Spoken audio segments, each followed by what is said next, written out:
안녕하세요. 저는 봄살 에디터입니다. 저는 산부인과 의사 류지원입니다. 우리가 맘맘맘을 안 하고 있다가 그렇죠. 저희가 뉴 맘맘맘으로 돌아왔어요. 맞아요. 사실 이제 임신과 관련된 이야기, 그 다음에 육아에 관련된 이야기를 더 이상 할 게 없지 않을까? 그쵸. 그런 생각을 우리가 했었죠. 그죠. 우리가 이미 많이 해서 이미 우리는 할 수 있는 걸 다 했다라고 생각을 하고 몇 년을 지냈죠. 몇 년을 지냈는데 생각해보니까 새로 이제 정보도 많이 업데이트가 됐고 그쵸. 우리도 좀 성숙한 부모가 되지 않았습니까? 그렇죠. 선배맘으로서 이제 예전에는 좀 자충우돌 똑같이 고생하고 애를 키웠던 육아맘이었는데 지금은 이제 우리 좀 선배맘으로 불려도 괜찮지 않을까요? 그럼요. 이제 선배맘에 뭔가 이제 육아 이제 어느 정도의 이제 고수? 맞아요. 구수가 육아.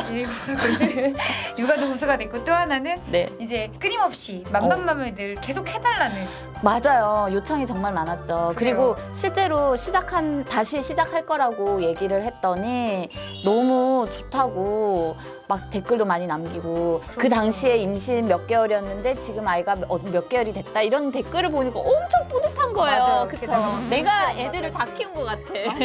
그래서 같이 함께해요라는 얘기를 보면서 아 우리가 함께 임신 기간을 보냈던 분들이 이제는 이제 맞아요. 육아 고수가 돼서 우리와 함께하겠구나라는 생각에 내용이 더 풍성해질 것 같아요. 맞아요, 그죠? 맞아요. 저희가 어쨌든 이렇게 시작을 하게 됐으니까 열심히 해봐야 되잖아요. 네, 그래서 첫 번째 코너로 들어가 먼저 볼까요? 저희가 코너 풍성하잖아요. 그럼요.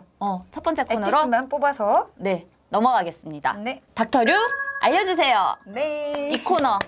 업그레이드 되고 조금 더 필요한 내용을 다시 한번 이제 알려주는 코너예요. 맞아요. 그래서 오늘이 우리 뉴 맘맘맘 첫 회잖아요. 어떤 얘기를 해야 될까라고 고민을 하다가 뽑은 주제가 있어요. 바로 아이를 갖고자 하는 분들. 이제 내가 임신 좀 해볼까? 또는 내가 이제 결혼을 하는데 내가 어떤 검사를 해야 될까? 웨딩 검사 또는 산전 검사, 뭐 예비망 검사라고 불리는 이런 그 임신 전 검사에 대한 이야기를 오늘 다뤄보겠습니다. 이제 임신 전 검사가 뭐냐면 내가 아기를 가져도 될까예요. 자, 그럼 일단 제일 먼저 뭐부터 해야 될까요? 내가 아기를 가져도 될까? 그러면 일단 내 몸이 튼튼해야 돼요. 그렇죠. 임신은 쉬운 일이 아니에요. 10개월 동안 아이를 키우는 거기 때문에 기본적으로 몸이 튼튼하지 않으면 임신도 잘 안 되고 내가 임신을 했을 때 아이와 성장과 관련돼서 또는 임신 유지에 필요한 어떤 그런 건강 상태가 아닌지 아닌지를 전반적으로 체크를 해볼 필요가 있어요. 그 검사가 어떤 걸 검사하나요? 뭐 피 검사 뭐 이런 건가요? 그렇죠. 근데 가장 먼저 이제 해야 될 거는 산부인과적으로 내 몸에 문제가 없는지 자궁경부암 검사랑 초음파를 하게 돼요. 자, 자궁경부암 검사는 이제 자궁경부에 어떤 암이라든지 나쁜 변형은 없는지 보는 검사고 초음파는 자궁과 난소에 문제가 없는지 확인을 한번 해보는 거죠. 그래서 난소에 혹이 있는지 또는 자궁이 내가 몰랐는데 큰 혹이 있거나 또는 자궁 내막에 어떤 이상 사인이 있는지 기본적인 점검하는 자궁경부암 검사와 초음파 검사가 가장 먼저 필요한 검사예요. 그래서 임신을 해도 될 그런 산부인과적인 상태인지를 체크를 하고요. 또 동시에 균 검사를 해줍니다. 왜냐하면 우리가 알고 있는 균 중에서 이제 클라미디아랑 임질균 같은 경우는 이제 난임의 원인이 되기도 하고 임신 시 초기 유산과 관련되기 때문에 내가 아이를 가졌을 때 아이한테 나쁜 영향을 줄 수 있는 그런 성병이나 자궁경부에 염증은 없는지 검사를 하게 됩니다.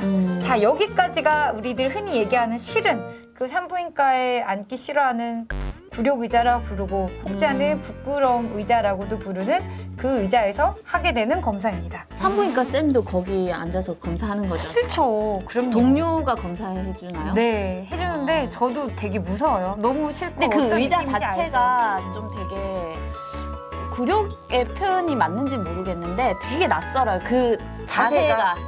그렇죠. 다리를 벌린다는 게 쉽진 않죠.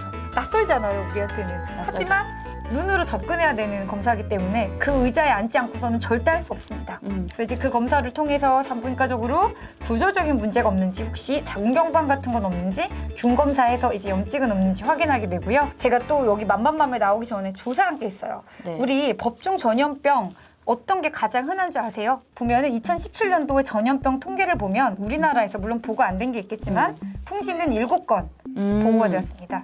100일에 318건 보고가 되었습니다. A형 간염은 4,419건이었고요. 제일 많은 건 바로 수두예요.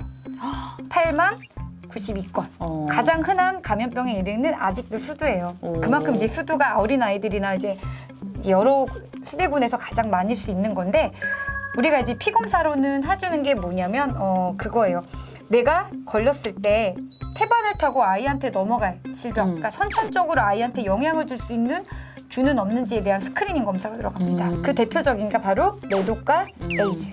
그리고 B형 간염, 또 하나는 바로 풍진과 수두입니다. 일단은 매독과 에이즈는 지금 안 걸렸으면 되는 질병이에요.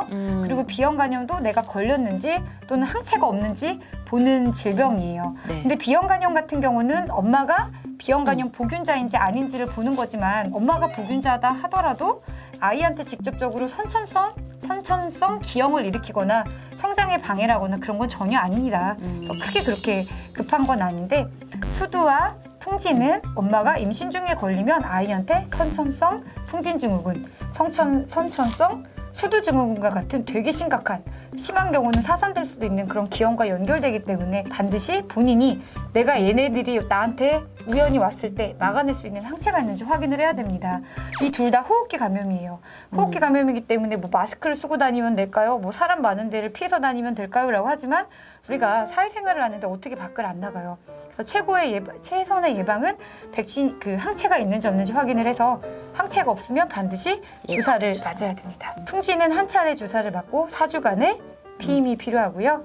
수두는 한 번, 두 번에 걸쳐서 주사를 맞는데 약 한 달에서 2달 정도 뗐다가 주사를 맞고 마찬가지로 수두 주사가 끝나고 4주 후에 임신이 가능합니다. 그래서 이제 그 두 개는 미리 빨리 발견해서 임신을 계획할 때 알면은 좋은 검사라고 할 수 있습니다. 그러네요. 임신을 계획하고 있으면 진짜 미리 좀 확인을 하고 주사도 그렇죠. 맞아놔야 피임 기간을 좀 넘어서. 그렇죠. 수두 같은 경우도 3개월 걸리는 거죠. 한 번 주사 맞고 2차까지 맞고 또 한 달을 기다려야 되는 거기 때문에 내가 임신 계획이 있다 그러면은 풍진과 수두 같은 거는 조금 먼저 확인해 놓는 게 좋습니다. 이제 그 외에 피검사로는 이제 갑상선 기능이 문제가 있는지, 갑상선 기능 같은 경우는 이제 배란 장애와 관계되고 우리나라 특히 한국 동양 여자한테 굉장히 많은 기병률을 가지고 있기 때문에 배란 장애 같은 건 없나 한번 확인해 보는 것도 좋고 아울러서 빈혈은 없는지, 그다음에 기본적으로 소변 검사에 어떤 콩팥 기능에 문제는 없는지 그 정도를 체크하는 검사가 있습니다. 남편은 근데 검사 받는 게 없어요? 남편은 건강한 아빠가 될 준비를 해야 되는 거니까 이제 기본적으로 건강검진이라고 보시면 돼요. 그러니까 여성 같은 경우는 직접적으로 엄마 모체를 통해서 아이한테 영향을 줄 수 있는 균에 대한 스크리닝 검사이기 때문에 조금 더 의미가 있고요. 남성 같은 경우는 그냥 본인이 엄마한테 피해를 줄 수 있는 균은 없는지 그런 감염병 정도, 그냥 건강검진 정도이기 때문에 꼭 필요하냐라고 물으신다면 글쎄요, 그거는 그냥 선택이라고 얘기할 수 있을 것 같아요. 네. 이제 두 번째 코너로 넘어가야죠.